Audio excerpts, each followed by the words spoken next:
Pavartę geografijos atlasą ar istorijos vadovėlį, Kauną rasime didžiųjų magistralių ir istorijos vingių sankryžoje. Jame savitus bruožus įspaudė gamtos ir architektūros dermė, didingos istorijos ir jaunatviško veržlumo sąjunga. 2011-aisiais duris atvers Žalgirio arena, didžiausi ir daugiausia lankytojų galintys priimti pramogų ir sporto rūmai Lietuvoje. Jie ko gero taps miesto vizitinę kortelę, o galbūt ir sporto pergalių simboliu. Prieš daugiau kaip 70 metų Kaune buvo pastatyta sporto halė, tada moderniausia krepšinio arena visoje Europoje. Prabėgus 70 metų turbūt vėl istorija kartojasi ir dabar Europos krepšinio čempionatui finaliniams kovoms yra statoma šita Žalgirio arena. Tai galima pasididžiuoti, kad iš tikrųjų laikas ir laiko spiralė sugrįžta ir pasikartoja tie įvykiai. Statyba Kaunui buvo didelis išbandymas, jau antri metai vyksta statyba ir galiu pasakyti, aišku, tas ekonominis sunkmetis šiek tiek gal ir nuskriaudė patį miestą, bet buvom įtempę visas jėgas ir visi finansai praktiškai koncentravosi čia, Nemuno saloje ir arenoje. Džiaugiamės, kad tą iššūkį lik ir atlaikėme. Ir jeigu anksčiau buvo sakoma, kad Kaunas nesugeba įgyvendinti tokio projekto, tai aš manau, kad dabar tikrai kauniečiai gali pelnytai didžiuotis, kad sugeba įgyvendinti ir pačius didžiausius objektus. O architektas Miliūnas sakė, tai tuo pačiu pagerins ir pačių kauniečių savijautą, nes šiek tiek kauniečiai iki šiol net ir kompleksuodavo, kad neturi normalių sporto rūmų. Arena – daugiafunkcinis sporto objektas, skirtas įvairiems kultūros, pramogų, sporto renginiams, kurie pritrauks į miestą turistų, praplės siūlomų turizmo produktų įvairovę, sudarys galimybės Kaune organizuoti aukšto lygio sporto ir kultūros renginius, pagyvinti Kauno miesto ekonomiką, sukurti papildomas darbo vietas, pagerinti miesto įvaizdį ir Nemuno salos aplinką, bei padės vystyti Lietuvos krepšinio bei kitų sporto šakų tradicijas. Ir svarbiausia, 2011 rudenį čia vyks Europos vyrų krepšinio čempionato finalas, kuriame geriausi Lietuvos krepšininkai stengsis pakartoti 1939 ir 2003 metų stebuklą, kai mūsų šalies krepšininkai įveikė visas Europos komandas. Miesto istorija turtinga. Kaunas pirmą kartą paminėtas 1361 metais, kai kryžiuočiai ruošėsi jį pulti. Taigi 2011-aisiais sukanka 650 metų nuo pirmojo Kauno vardo paminėjimo kronikose. Dar 13 amžiuje pastatyta mūrinė Kauno pilis daug amžių buvo raktas į Lietuvos didžiąją kunigaikštystę. Per keletą pastarųjų metų Kauno pilis žymiai paaugo, atjaunėjo, tapo patogesnė ir patrauklesnė svečiams. Taip pat baigiama rekonstruoti šalia esantį Švento Jurgio bažnyčią, sutvarkytas Santakos parkas, išgenėti krūmynai, įrengtos vaikų žaidimo aikštelės, prieplaukoje netoli Vytauto bažnyčios įrengtas amfiteatras, kurį pamėgo jaunimas.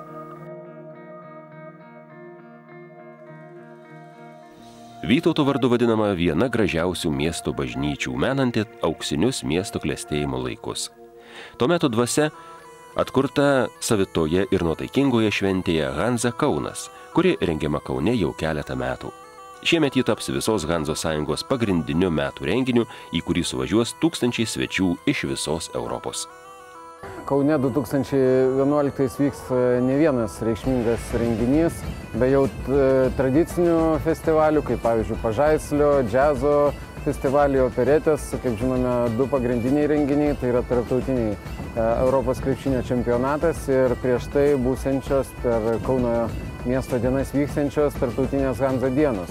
Šią teisę Kaunas išsikovojo prieš gerus 20 mečius. Jau dabar galim pasakyti, miestai, kurie siekia surengti tarptautinės Hanza dienas, gali to tikėtis tik tai po 2035 metų. Tai jau 20 metų į priekį ta teisė išdalinta. Tai šioje vietoje iš tikrųjų Kaunui laukia labai atsakingos dienos, atsakingas išbandymas. Mes tam, aišku, nemažiau atsakingai rengiamės ir gegužės 19-21 dienomis Kauną tikėtina aplankys nemažiau kaip 4000 užsienio svečių, dalyvių, kurie pristatys savo miestus, Europos miestus ir tikimės, kad dar ne vieną dešimtis turistų atvyks Kauną aplankyti ir padalyvauti ir dalyvauti pačioje šventėje. Tikrai mielai kviečiam visus dalyvauti ir jau dabar pradėti galvoti ir siūdintis viduramžių rūbus, nes viduramžių laikų dvasia tikrai užvaldys visą Kauną ir aš tikiu, kad kadangi šis renginys pakilėtas į aukštesnį lygį, o šio renginio globėja yra mūsų gerbiama prezidentė, tai aš tikiu, kad tikrai ne tik tai Europa, bet ir platesnis pasaulis atkreips dėmesį į šį įvykį. Rimčiausia priežastį, kurią galėčiau nurodyti, kad į gerą pusę pasikeitė ir senamiestis, ir Laisvės alėja, ir atsirado daugiau gyvasties. Tai yra ta, kad nuo gegužės mėnesio tarptautinėme Kauno oro uoste atsirado naujos kryptys į įvairius Europos miestus. Ir galime pasidžiaugti, kad labiausiai populiariausios yra kryptys į Skandinavijos šalis.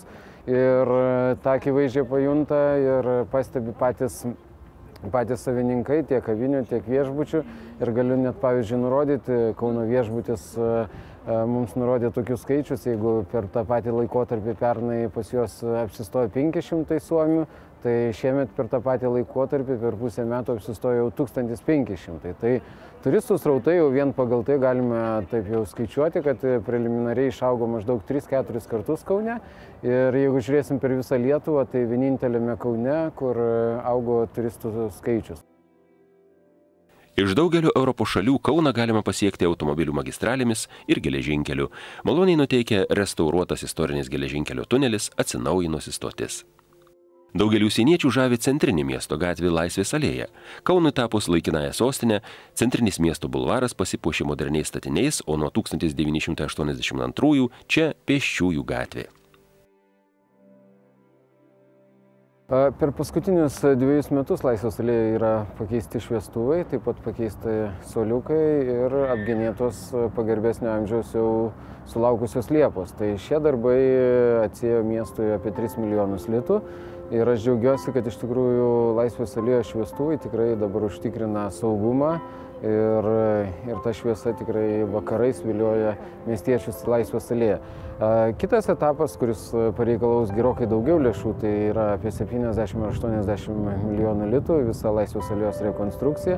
Baigtas parengti techninis projektas ir visai realu, kad per artimiausius kitus 3-4 metus būtų iš principo sutvarkytas visas Laisvės alėjos grindinys, pakeistos komunikacijos, įrengti nauji suoliukai, paviljonai.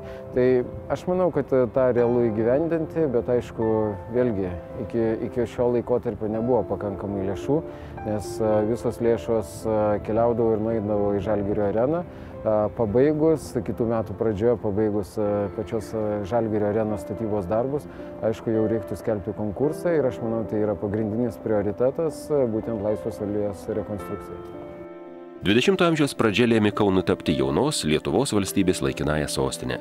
Istorijos dvasią geriausiai pajusime Vytauto didžiojo karo muziejuje per valstybės šventes. Šaulių sąjungos garbės kuopos kariai atlieka tradicinį Vyčio kryžiaus vėliaus pakėlimo ceremonialą. Kaunas vadinamas lietuviškos muzikos lopšiu.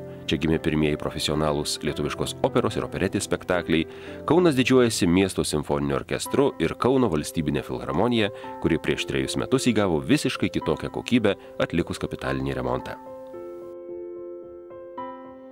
Kaunas Jazz – tarptautinis džiazo festivalis balandžio pabaigoje ir visą vasarą vykstantis Pažaislio klasikinės muzikos festivalis puikiai atspindi Kauno kultūrinę brandą. Nemunas, Neris, Jiese, Veršva ir dar daugelis upeliukų suteikia miestui žavesio, o statybininkams papildomų rūpesčių tvarkant tiltus. Aleksoto plėtrą gerokai stabdė gero tilto stoka. Toks atsirado, bet kol jis tapo šiuolaikiškos magistralės dalimi, reikėjo nemažai paplušėti.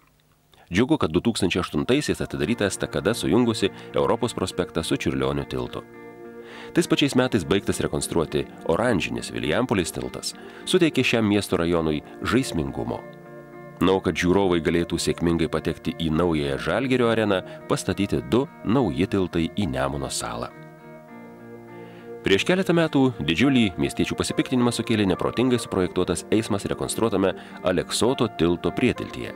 Čia susidarydavo milžiniški automobilių kamščiai.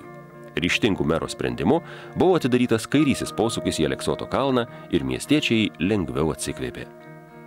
Kiek vėliau buvo užbaigta ir automagistralė per Marvelę, bei užvažiavimas ant Radzinausko tiltų netoli nuo Reikiškių.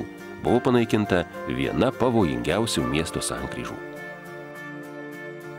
Įvažiuojant į Kauną Via Baltikos magistrale šalia Lampėdžių karjero, netoli nuo Nemuno, įrengiamas Kauno regiono kempingas su paplūdimiu taps malonia atgaivos oaze ne tik miesto svečiams, bet ir patiems kauniečiams. Visada buvo kalbama, kad Kaunas upių miestas, todėl atgaivintas vandens maršrutas Kaunas-Nida kiekvieną vasarą džiugins tūkstančius keleivių. Per pastaruosius keletą metų į Kauną pritraukta rekordinė ES paramos lėšų suma. Renovuojamų mokyklų skaičius smarkiai išaugo, pradedama Parodos kalno, Juozapavičiaus prospekto, Jiesios tilto rekonstrukcija. Kiekvienoje seniūnijoje pastatyta po vaikų žaidimo aikštelę, įrengti lauko treniruokliai suaugusiems. Šiuo metu baigiami keisti visų ikimokyklinių įstaigų darželių, lopšelių langai. Kaune neliks nė vieno darželio su senais, nesandariais langais. Sėkmingai restauruojamas Girstučio baseinas, kuris atitiks visus pasaulinius plaukimo sporto šakų standartus. Rekonstruojama Čečėnijos aikštė. Kaunas pirmauja įgyvendindamas e-bilieto projektą, autobusų ir troleibusų stotelėse įrengtos informacinės švieslentės, rodančios tikslų visuomeninio transporto atvykimo laiką. 2011 metai, kaip jau ir pažymėjau, yra ypatingi ir įspūdingi miestui metai. Ir miestas tam labai atsakingai rengėsi, pirmiausia, tarptautiniams Hanza dienoms vyksiančioms ir sutapsiančioms su Kauno miesto diena gegužės 19-21 dienomis ir Europos krepšinio čempionatas, kuris vyks rugsėjo mėnesį. Noriu pakviesti aplankyti Kauną ir prisiminti savo jaunystės laikus, meilės laikus, nes tikrai labai daug net ir negyvenančių Kaune studijavo Kaune. Ir šioje vietoje tikrai yra proga įvertinant ir organizuojant tos du renginius. Tai vėlgi, pabrėšiu, dirbame savo miesto labui, geroviai, kauniečių garbiai, todėl tikrai norime parodyti, ką miestas pasiekė per paskutinius kelis metus.